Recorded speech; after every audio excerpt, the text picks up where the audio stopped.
when this happened, I knew that I wanted to reach out to Rob Zwang, who used to live in this area and now lives out in the Danbury area.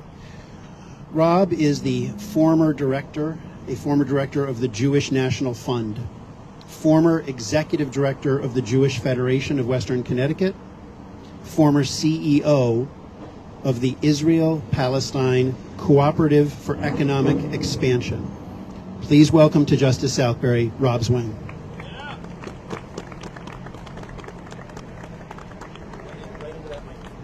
Bring it down.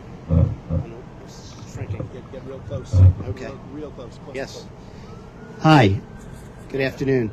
Rick, thank you very much for inviting me. Jeremy, thank you for all you do. I double down on your remarks. I agree with your remarks and support your remarks.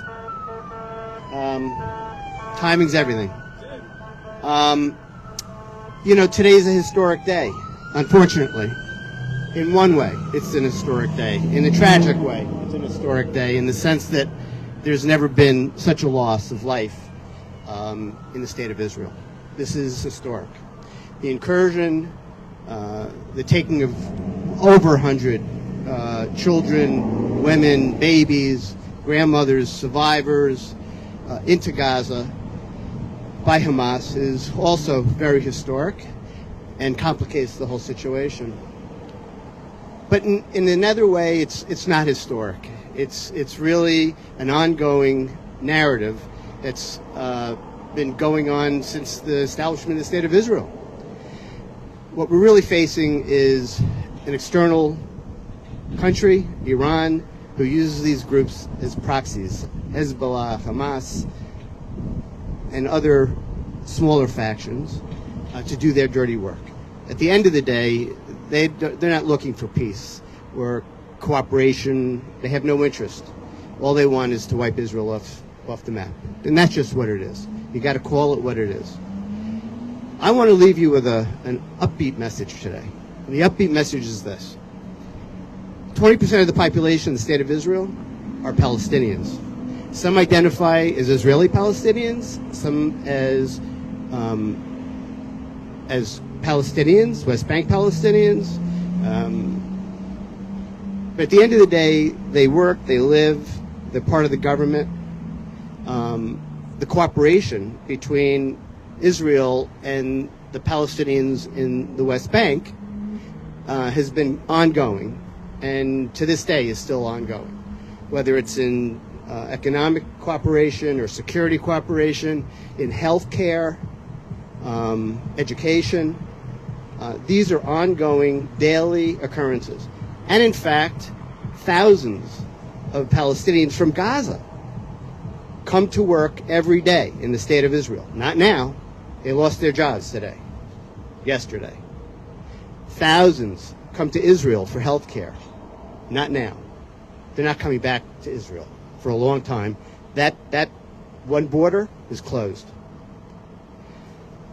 That's the unfortunate reality today. The positive thing to leave with today is to know this, that there's a great deal of cooperation, mutually beneficial activities between Palestinians and Israelis. That will continue. The group in Gaza that controls Gaza has no interest. In fact, they have no interest for Fatah, who controls the West Bank. In our own country, we have thousands of Palestinian Americans, Arab Americans. This is how we live in this country, and Israel does the same. Maybe one day this will be a little more the same picture in the West Bank. In Gaza, I don't see that happening, to be frank with you.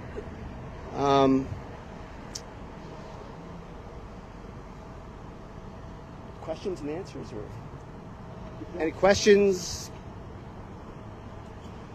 Nothing? Well, I thank you for coming today. Be kind to one another. Pass on the message. When you hear people talk about the Palestinians, it's not the Palestinians. It's Hamas. or it'll be Hezbollah. Don't generalize to everybody. It's not all the Jews, it's not all the Palestinians, it's not all the Italians, or the blacks, or the... You got the message.